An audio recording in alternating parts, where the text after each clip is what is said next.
আসসালামু আলাইকুম। আমাদের ফ্রি ইংলিশ ক্লাসের আরেকটা এপিসোডে আপনাকে স্বাগতম। আজকে আমরা দেখব যে যারা নতুন ইংরেজি শিখতেছে তাদের দ্বারা আসলে সবচেয়ে কমন ভুলগুলা কি কি, সবচেয়ে বেশি কোন কোন জায়গায় আমাদের ভুল হয়। তো আম, চলেন শুরু করি। বিসমিল্লাহ। আচ্ছা, beginner level English learners often encounter several common challenges when acquiring the language. Here are some typical areas where they tend to make mistakes. বলতেছে যে নতুন নতুন যারা ইংরেজি শিখে তাদের কমন কতগুলো জায়গায় ভুল হয়। তো typical, here are some typical areas, যে সচরাচর, টিপিক্যাল মানে সচরাচর, here are some typical areas where they tend to make mistakes, যেখানে তারা ভুল করে থাকে। টেন্ড টু মানে কোনো কিছুতে অভ্যস্ত হওয়া। আচ্ছা, নাম্বার ওয়ান, ভার্ব টেন্সেস। আচ্ছা, এখানে ভুলগুলা কিভাবে হয় এটার ভিতরে ডিটেলস পড়লেই ক্লিয়ার হয়ে যাবে। Present simple versus present continuous, confusion between this two forms such as using I am go instead of I am going, or I go when I am going is more appropriate, অর্থাৎ ing দিতে ভুলে যাওয়া। আচ্ছা, past tense formation. Irregular verbs are particularly tricky, e.g.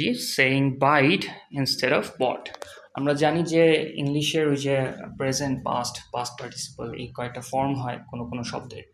তো অনেক ক্ষেত্রেই ওই যে পাস্ট এবং পাস্ট পার্টিসিপল ফর্মগুলা ওই মূল যে শব্দের যে মূল ফর্ম তার সাথে ঠিক মিলে না। যেরকম এখানে যে একটা উদাহরণ আছে, বাই বট বট। তো বাই হচ্ছে প্রেজেন্ট ফর্ম, বট হচ্ছে পাস্ট পার্টিসিপল। তো বাইকে পাস্ট করার সময় ভুলে অনেকে বাইট বলে ফেলে। মানে সচরাচর এইভাবেই করা হয় যে কোনো পাস্ট করা হয় একটা শব্দকে, যে ওটার সাথে ইডি যুক্ত করে ওটাকে পাস্ট ফর্ম বোঝানো হয়। তো ভুলে অনেকে এইভাবে ওই ধরনের যে ইউনিক শব্দগুলো আছে, আনকমন শব্দগুলো আছে, যেগুলোর পাস্ট ফর্ম প্রেজেন্ট ফর্মের সাথে মিলে না, তো ওইগুলাকেও ইডি যুক্ত করে পাস্ট করার চেষ্টা করে। তো এটা একটা ভুল। আচ্ছা, আরেকটা হচ্ছে ফিউচার টেন্সে ভুল হয়, using will and going to interchangeably or incorrectly. আচ্ছা, যে ধরনের সেন্টেন্সে আমি ভবিষ্যতে কিছু করব, এইটা বোঝানোর জন্য যেখানে উইল বলা উচিত সেখানে গোয়িং টু বলে ফেলা, আর যেখানে গোয়িং টু বলা উচিত সেখানে উইল বলে ফেলা। ইন্টারচেঞ্জেবলি এই দুটো শব্দ ইউজ করা, দুইটা শব্দ আসলে একদম হুবহু সেম না, যদিও তারা একই কাজ করে, কোনো কিছু ভবিষ্যতে হবে এটা বোঝাইতে ব্যবহার করা হয়, কিন্তু কোথায় কোনটা বসবে সেটার একটা উপযুক্ত জায়গা আছে, সেটা আমরা বিচার করতে ভুল করে ফেলি।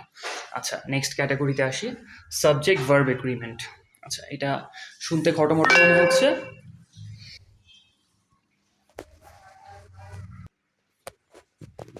আচ্ছা, কোথায় ছিলাম আমরা? সরি, আমার ফোনের আসলে ওই যে এয়ারপ্লেন মোডটা অন করা ছিল না, মাঝখান দিয়ে মেসেজ চলে আসছে। Where were be? আচ্ছা, ফিউচার টেন্স এটা শেষ করছি আমরা। তারপরে সাবজেক্ট ভার্ব এগ্রিমেন্ট। তো এটা শুনতে কঠিন মনে হয়, আসলে জিনিসটা কিছুই না, এটার ভিতরে একটু পড়লে ক্লিয়ার হয়ে যাবে যে আসলে এটার কাজ কি। বলতেছে mistakes with singular versus plural verbs, like he go instead of he goes. তো যেরকম হি গোজ টু স্কুল, এখানে ওই যে ভার্বের পরে ইএস দিতে হবে,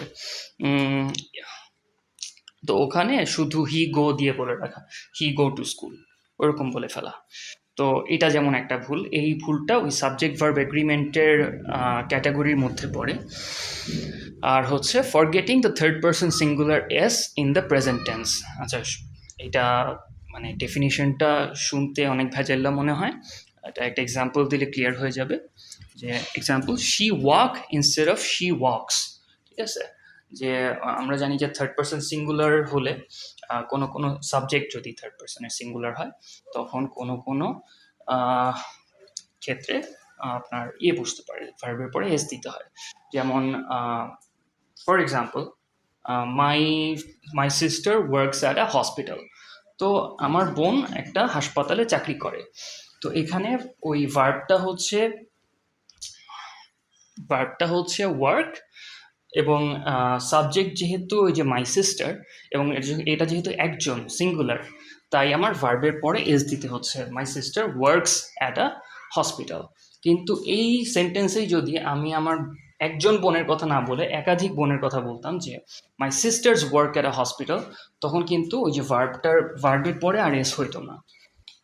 ঠিক আছে? তো যত রকমের সাবজেক্ট হয়, যতগুলো নাম্বারের সাবজেক্ট হয়, আপনার first person, second person, third person, singular, plural যাই হোক না কেন, এখানে শুধুমাত্র থার্ড পারসন সিঙ্গুলারে যখন থাকে একমাত্র তখনই শুধু ওই ভার্বের পরে এস বা ইএস দিতে হয়।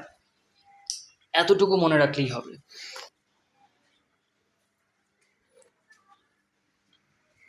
তো এগুলা হচ্ছে সাবজেক্ট ভার্ব এগ্রিমেন্টের ক্যাটাগরিতে আমাদের কিছু কমন ভুল। আচ্ছা, তারপরে হচ্ছে প্রোনাউনের ব্যবহার করতে গিয়ে আমরা ভুল করি। Confusion with subject and object pronouns, এই যে me go instead of I go, or him gave me instead of he gives me. আচ্ছা, মানে কোথায় মি হবে আর কোথায় আই হবে, কোথায় হি হবে, কোথায় হিম হবে। তো মানে একটা শব্দের কোন ভার্সনটা বসবে, কোন ক্যাটাগরির প্রোনাউনটা বসবে, এটা বুঝতে আমাদের সমস্যা হয়। আরেকটা ভুল হচ্ছে using possessive pronounce incorrectly, such as it's my book versus it's mine. আচ্ছা, কোথায় মাই হবে, কোথায় মাইন হবে, কোথায় হি হবে, কোথায় হিম হবে, এগুলো এগুলো বলতে গিয়ে আমরা ভুল করে থাকি। আচ্ছা, এটা গেল। Articles, over using or omitting articles, I have a car versus I have car. যে আপনার একটা গাড়ি আছে, তো এটা বুঝাতে আপনি বলতেছেন আই হ্যাভ কার। তো এটা তো আসলে হয় না। আপনার একটা গাড়ি আছে, আপনি বলবেন আই হ্যাভ আ কার। এটা বলতে হয়। কেন বলতে হয় এটা যারা ইংরেজি ভাষা তৈরি করছে তারা বলতে পারবে, তারা নিয়ম সেট করে দিছে, আমরা জাস্ট ফলো করব। তো অমিটিং আর্টিকেলস, আর্টিকেল যেখানে দরকার সেখানে উল্লেখ না করা, এটা একটা কমন ভুল। আচ্ছা, তারপরে বলছে confusion between a an and D. Example, A Apple instead of an Apple. তো এই জিনিসটা আমরা একেবারে ছোটোবেলায় শিখছি যে একটা শব্দের আগে ভাওয়েল থাকলে তখন হচ্ছে যে কি অ্যান বসে। তো কোথায় কোন আর্টিকেলটা বসবে, কোথায় এ হবে, কোথায় অ্যান হবে, কোথায় ডি হবে, এই জায়গাটাতে আমাদের ভুল হয়ে যায়। আচ্ছা, এই ছিল আর্টিকেলের ক্ষেত্রে আমাদের ভুল। তারপরে preposition, mistakes with prepositions of time and place such as in the bus instead of on the bus. তো স্যার ভেহিকলের ক্ষেত্রে কিন্তু প্রিপোজিশন অন বসে। হ্যাঁ, প্রিপোজিশন বেশ মানে লম্বা চওড়া একটা টপিক। এটা এটা ব্যাখ্যার জন্য এটা আলাদা একটা ভিডিওর দাবি রাখে, এটা আমরা করবো ইনশাআল্লাহ, জাস্ট আজকে না। আচ্ছা, in the bus instead of on the bus, or at Monday instead of on Monday. So এখনকার জন্য এইটুক শিখে রাখেন যে সপ্তাহের দিনের আগে সবসময় আপনার প্রিপোজিশন অন বসে। ঠিক আছে, যে I have an interview on Monday, অথবা I went to a restaurant on Saturday. আসলে রেস্টুরেন্টও না, রেস্টুরেন্ট আমরা বাংলায় বলে থাকি, ইংলিশে শুদ্ধ উচ্চারণটা হচ্ছে রেস্টুরান্ট।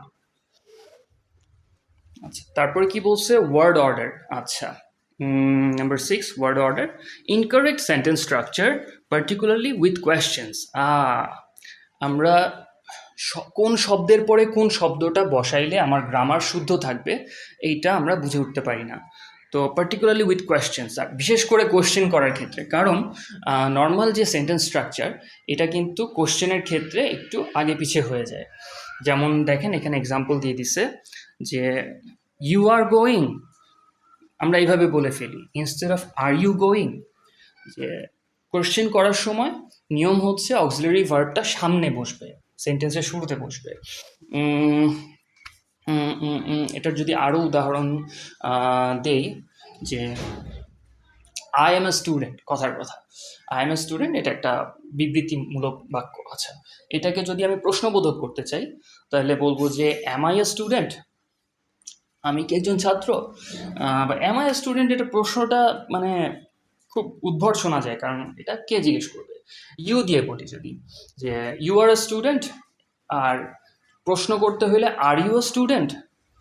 তো খেয়াল করে দেখেন ওই আর শব্দটা কিন্তু তখন শুরুতে চলে আসছে। তো এইটা আমাদের করতে মনে থাকে না। এটা এগুলো মূলত হয় এই ভুলগুলা, তার কারণ হচ্ছে ওই বাংলা আর ইংরেজি ভাষার যে গ্রামারের পার্থক্য সেটার জন্য। আমরা এই নতুন আরেকটা গ্রামার আমাদের মস্তিষ্ক আসলে ওইভাবে প্রসেস করতে পারে না।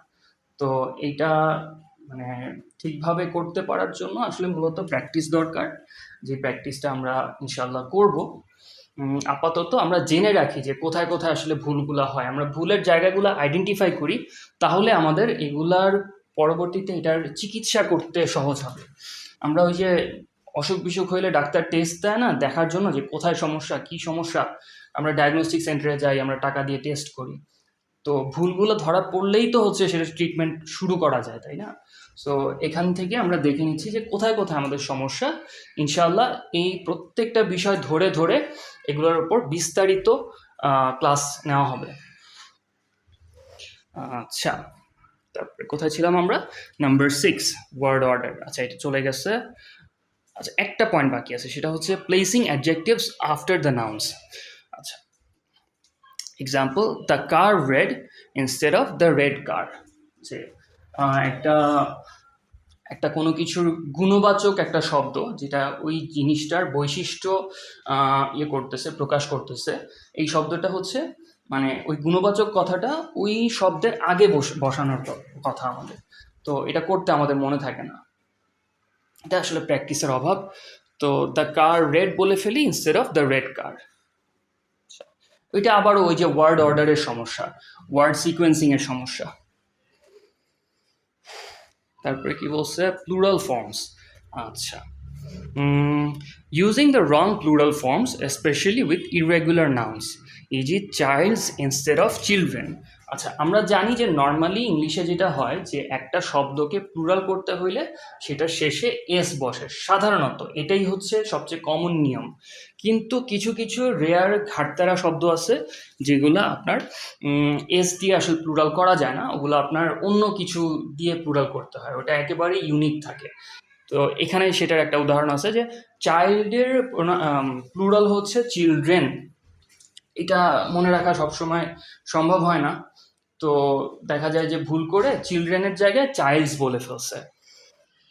আচ্ছা, ধরেন কথার কথা একটা লোক বলতেই চাইলো যে আই হ্যাভ 2 চিলড্রেন, সে ওই চিলড্রেনের জায়গায় ভুল করে আই হ্যাভ 2 চাইল্ডস বলে ফেললো, এরকম। আচ্ছা, পরবর্তী পয়েন্ট কি? Forgetting to S. আমাদের কি রেকর্ড হচ্ছে? হ্যাঁ, হচ্ছে। Forgetting to add s for regular plurals, e.g. 2 dog instead of 2 dogs. আচ্ছা, এইখানে আগের পয়েন্টটা ছিল যে ভুলভাবে প্লুরাল করা, আর এইখানে হচ্ছে যে প্লুরাল করতে একেবারেই ভুলে যাওয়া, যে আপনার 2 ডগ বলে ফেলা 2 ডগসের জায়গায়। যে কথার কথা, হি হ্যাজ 2 পেট ডগস, যে তার 2টা পোষা কুকুর আছে। এইটাকে ওই প্লুরাল করতে ভুলে গিয়ে এইভাবে বলা যে he has 2 dog, 2 pet dog, এই এসটা দিতে একদমই ভুলে যাওয়া। তো এটা এই আমাদের একটা কমন মিস্টেক। আচ্ছা, প্লুরাল ফর্মসের টপিকটা গেল। তারপরে হচ্ছে নিগেশন। নিগেশন বাদ দিয়ে দেওয়া। Incorrect negative forms such as he no go instead of he doesn't go. ও আচ্ছা, সরি, নিগেশনের আসলে আমি ভুল অর্থ করছি, মাই মিস্টেক। যেটা হচ্ছে যে ইনকারেক্ট নেগেটিভ ফর্ম, অর্থাৎ না বোধক সেন্টেন্সে আপনার কীভাবে মানে না বোধক সেন্টেন্স বলতে গিয়ে ভুল করে ফেলা, such as he no go instead of he doesn't go. যে হি ডাজেন্ট গো এটা হচ্ছে যে সে যায় না, এটা বলার সঠিক উপায়, কিন্তু হি ডাজেন্ট গো এখানে যে গ্রামারের কিছু মারপ্যাচ আছে এগুলাকে স্কিপ করে গিয়ে শুধু এইভাবে বলে ফেলা যে হি নো গো। এ দিয়ে আসলে যে আপনার শ্রোতা সে বুঝে ফেলবে যে কি বলতে চাচ্ছেন, কিন্তু এই বলাটা আসলে শুদ্ধ হইল না। হ্যাঁ, একটা সিরিয়াস জায়গায় গিয়ে আপনি এটা নিয়ে সমস্যায় পড়বেন। যদিও একেবারে ইমার্জেন্সিতে এইভাবে কাজ চালানো যায়, কিন্তু এটা দিয়ে আসলে ওই যে ভাষার সৌন্দর্য আর রক্ষা করা হয় না। আচ্ছা, তাহলে এটা গেল। আরেকটা হচ্ছে confusing words, homophones, E G confusing there and their. এই যে হোমোফোনস, এগুলো হচ্ছে ইংরেজির এমন কিছু শব্দ যেগুলার আপনার উচ্চারণ সেম, হয়তো বানানো সেম, কিন্তু অর্থ আলাদা আলাদা, এবং কোন সেন্টেন্সে কোন আলোচনায় এই শব্দগুলো বসলো তার উপর নির্ভর করে এগুলার অর্থের তারতম্য হয়। যেরকম এখানে একটা এক্সাম্পল দেওয়া আছে, দেয়ার, দেয়ার এবং দেয়ার। তো প্রথম যে দেয়ারটা আছে, THERE, দেয়ার, এটার মানে হচ্ছে সেখানে, সেখানে। হি লিভস ওভার দেয়ার, সে ওখানে থাকে। আচ্ছা, আর THEIR, দেয়ার, এই দেয়ার মানে হচ্ছে তাদের। তাদের এটার মানে দাঁড়ায় হচ্ছে যে মানে এটা যদি একটা সেন্টেন্সে বসাইতে চাই, যে আই অ্যাম দেয়ার ফাদার, আমি হচ্ছে ওদের আব্বু। আচ্ছা, দেয়ার। অথবা দিস ইজ দেয়ার স্কুল, এটা তাদের স্কুল। আর লাস্টেরটা যেটা দে আর, এটা হচ্ছে THEY আর তারপরে ARE, দে আর, এই দুইটার কন্ট্রাক্টেড ফর্ম, সংক্ষেপিত রূপ। তো এই দেয়ারের অর্থ হচ্ছে তারা, ঠিক আছে? যেমন দে আর ভেরি গুড এমপ্লয়িজ, তারা খুব ভালো কর্মচারী। তো তাদেরকে উদ্দেশ্য করে বলা হচ্ছে দেয়ার। উচ্চারণ কিন্তু সেম প্রত্যেকবারই, কিন্তু অর্থ আলাদা এবং বানানো আলাদা। আপনি লিখিত রূপে দেখলে তাও একটু বুঝতে সুবিধা হবে, কিন্তু শোনার সময় উচ্চারণ হুবহু সেম। আপনার মানে আলোচনার কনটেক্সট থেকে বুঝে নিতে হবে যে আসলে কোন অর্থটা এখানে বোঝানো হচ্ছে। আচ্ছা, এরকম আরও একটা শব্দ আছে ইংলিশে, আরও একটা না, আর এরকম আর বহু শব্দ আছে। আমি আরেকটা এক্সাম্পল নর্মালি দিয়ে থাকি, সেটা হচ্ছে ফেয়ার, FAIR, ফেয়ার। ফেয়ারের অনেকগুলো অর্থ হয়। যেমন ফেয়ার একটা অর্থ হচ্ছে ফর্সা, ওই যে আমরা দেখতাম আগে বিজ্ঞাপন দিত ফেয়ার অ্যান্ড লাভলি, তো ওইটা একটা ফেয়ার। আরেকটা ফেয়ার হচ্ছে যে ন্যায়সঙ্গত ফেয়ার, যে কাজটা ফেয়ার হইলো না, আমরা বলি না দিস ইজ ইন ফেয়ার। তো এইটা একটা ফেয়ার, উচ্চারণ সেম, বানানো সেম, অর্থ আলাদা। আরেকটা ফেয়ার হচ্ছে যে বুক ফেয়ার, 21শে বুক ফেয়ার, বইমেলা বা যে কোনো রকম মেলা, FAIR, ফেয়ার। এটা গেল তিনটা অর্থ ফেয়ার শব্দের। ফেয়ার শব্দের আরেকটা অর্থ হয়, সেটা হচ্ছে FARE, ফেয়ার, ওইটার মানে হচ্ছে ভাড়া। দ্য উবার ফেয়ার ওয়াজ 450 টাকা, যে উবার ভাড়াটা ছিল হচ্ছে 450 টাকা। তো এই ফেয়ার হচ্ছে উচ্চারণ ওইগুলোর মতোই, খালি বানানটা একটু অন্যরকম, FARE, ফেয়ার। তো এটাও কিন্তু এরকম এক কনফিউজিং একটা শব্দ। এখানে শুধুমাত্র আপনাকে আলোচনার প্রেক্ষাপট, অর্থাৎ কি বিষয়ে কথা হচ্ছিল সেটার থেকে আপনার বুঝে নিতে হবে যে আসলে কোন অর্থটা হবে, উচ্চারণ যাই হোক না কেন।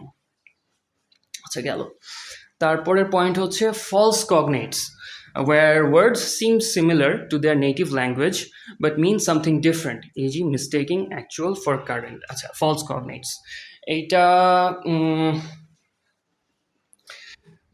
where words seem similar to their native language but mean something, মূলত এখানে ব্যাপারটা হচ্ছে যে একটা শব্দ সেটা ইংরেজিতে আছে, আবার বাংলাতে ওই একই উচ্চারণের একটা শব্দ আছে।